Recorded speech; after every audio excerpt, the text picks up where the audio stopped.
नमस्कार दोस्तों, स्वागत है आपका IFF में।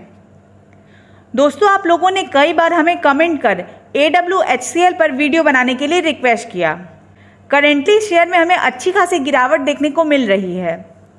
तो इस वीडियो में हम जानेंगे कि ऐसा क्या हो गया जो अचानक इस शेयर में इतनी भारी गिरावट हुई, और इस कंपनी में आगे आपकी और हमारी क्या स्ट्रैटेजी होनी चाहिए, ये हम इस वीडियो में जानेंगे। वीडियो शुरू करने से पहले अगर आप हमारे चैनल पर नए हैं तो हमारे चैनल को सब्सक्राइब करें और बेल आइकन को प्रेस करना ना भूलें, जिससे हमारा आने वाला हर नया वीडियो सबसे पहले आप तक पहुंच सके। अब जान लेते हैं आज के इस वीडियो के बारे में। तो आज के इस वीडियो में हम बात करेंगे AWHCL यानी Antony waste handling cell private limited के बारे में।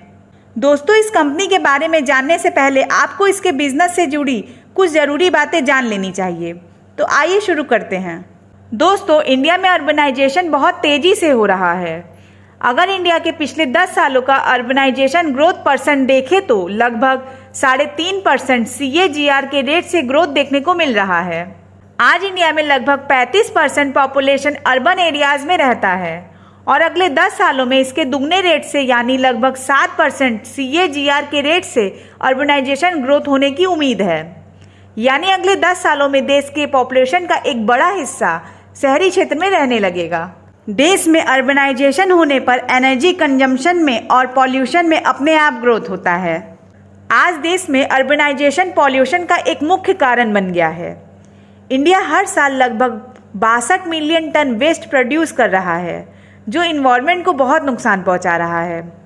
अनट्रीटेड वेस्ट देश के नेचुरल रिसोर्सेज को भी नुकसान पहुंचा रहा है।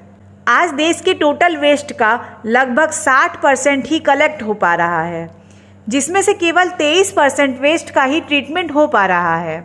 बाकी बचे लगभग 77% वेस्ट को यूं ही डंपिंग साइट पे ही छोड़ दिया जाता है। ये हमारे देश के कुछ शहरों के वेस्ट का सिचुएशन है। आज इंडिया में वेस्ट मैनेजमेंट इंडस्ट्री का लगभग $50 बिलियन का बिजनेस है। आज देश के सामने क्लीन इन्वायरमेंट और क्लीन एनर्जी एक चैलेंज बन गया है। वेस्ट मैनेजमेंट और वेस्ट का एनर्जी में कन्वर्जन आज देश के सामने चुनौती के रूप में चर्चा का विषय है। ये केवल इन्वायरमेंट के लिए ही नहीं बल्कि देश के एनर्जी इंपोर्ट बर्डन को भी कम करने के लिए ज़रूरी है। आपको बता दें कि 2021 में इंडिया का कोल और क्रूड ऑयल का इंपोर्ट पिछले 5 सालों में सबसे ज़्यादा है। आइए अब जान लेते हैं एंटोनी वेस्ट के मैनेजमेंट के बारे में।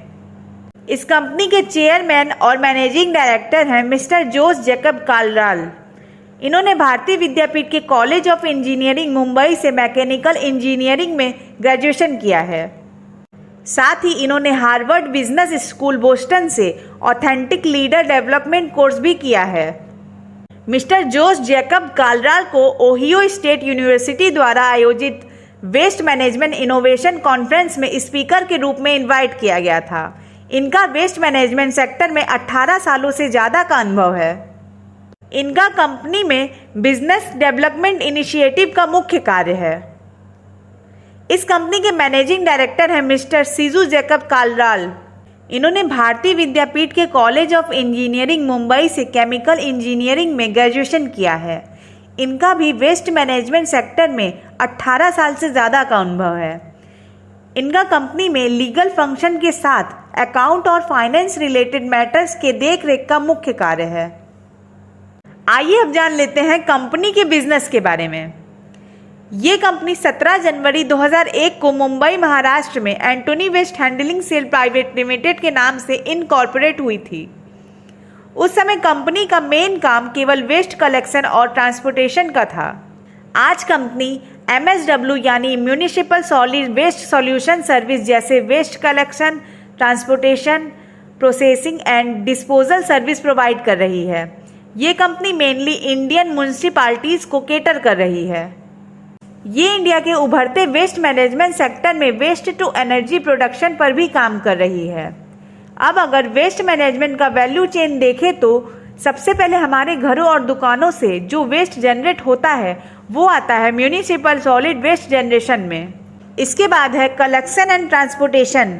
ये company door to door waste collect कर उसे अपने साइट पर ट्रांसपोर्ट करती है। ये इनकी सेकेंडरी कलेक्शन साइट है। यहाँ ये वेस्ट को एक जगह कलेक्ट करते हैं। इसके बाद ये वेस्ट को मटेरियल रिकवरी फैसिलिटी में ट्रांसफ़र करते हैं, जहां वेस्ट को ऑर्गेनिक, रिसाइक्लेबल और इनर्ट कैटेगरी में अलग किया जाता है। सबसे पहले जान लेते हैं ऑर्गेनिक वेस्ट के बारे में, जहां ऑर्गेनिक वेस्ट का यूज़ कंपोस्टिंग यानी खाद बनाने में और बायोमेथिनेशन में यूज़ किया जाता है। बायोमेथिनेशन में वेस्ट को श्रेडिंग कर यानी छोटे टुकड़ों में बांटकर इसे बायोडाइजेस्टर में डाला जाता है, जहां बायोगैस फॉर्म होता है। फिर इस बायोगैस का यूज़ बायोगैस जनरेटर में करके इलेक्ट्रिसिटी प्रोड्यूस किया जाता है। इसके बाद है रिसाइक्लेबल वेस्ट।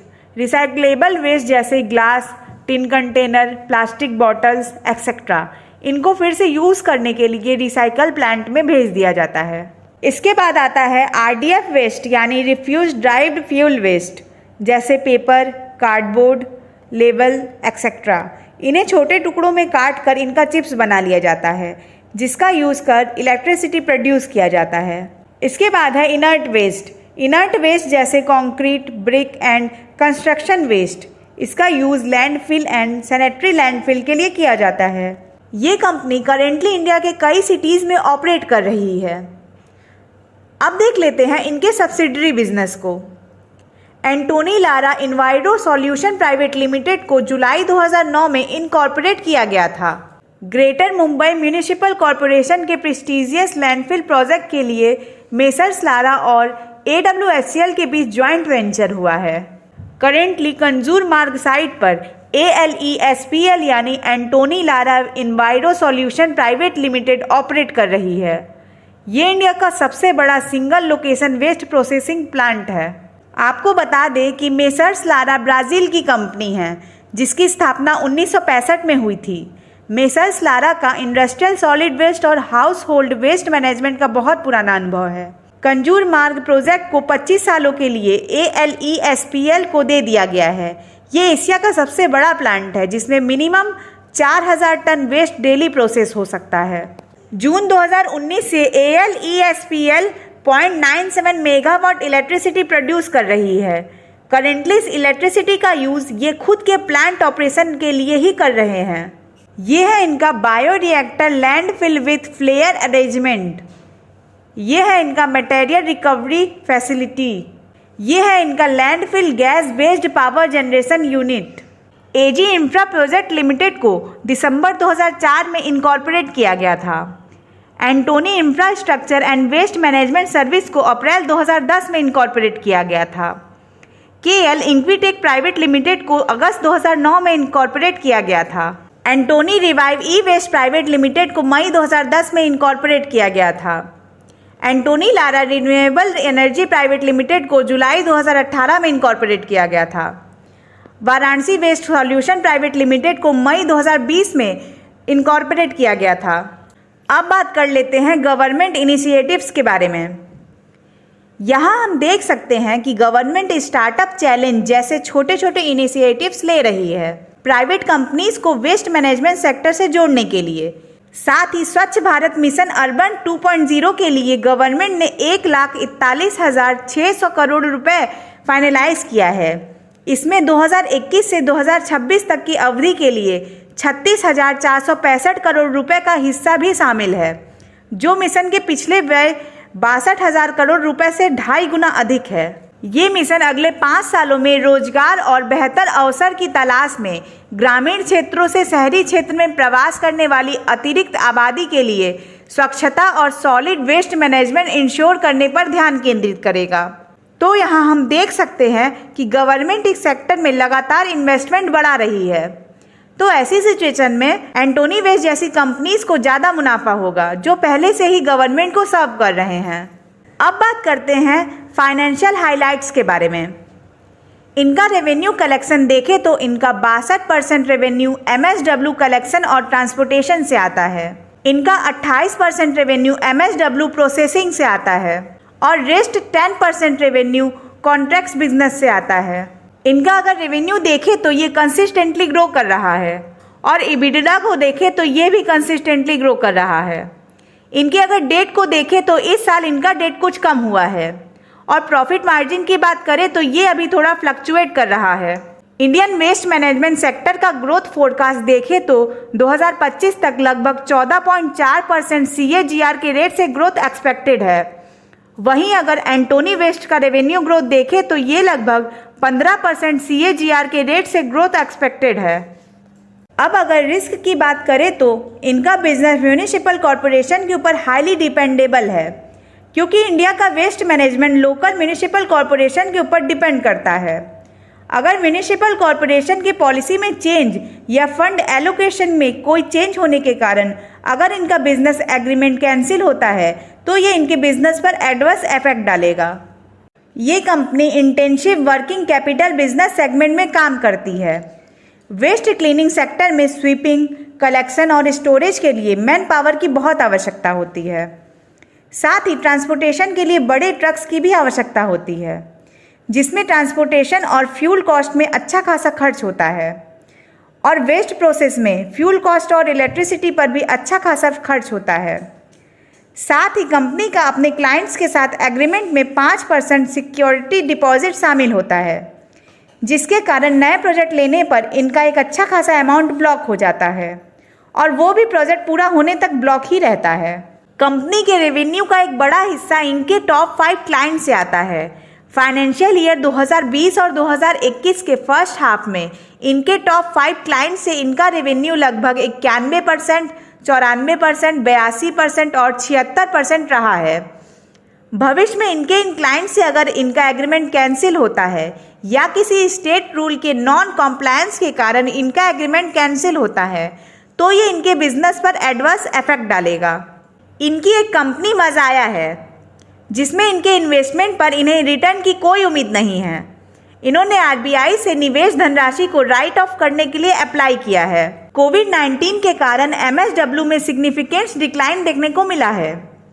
असल में कोविड-19 के टाइम में लॉकडाउन के कारण मार्केट बंद था, जिसके कारण वेस्ट प्रोडक्शन में कमी आई थी। कंपनी ने सभी म्यूनिसिपल कॉरपोरेशन से कंपनसेशन के लिए अप्लाई किया है, जिसमें मुंबई महानगर पालिका ने एक मिनिमम एवरेज पर टन के हिसाब से इन्हें पेमेंट करने का ऑर्डर किया है। इस बात की कोई एश्योरेंस नहीं है कि बाकी सभी म्यूनिसिपल कॉरपोरेशन से इन्हें छूट मिलेगी।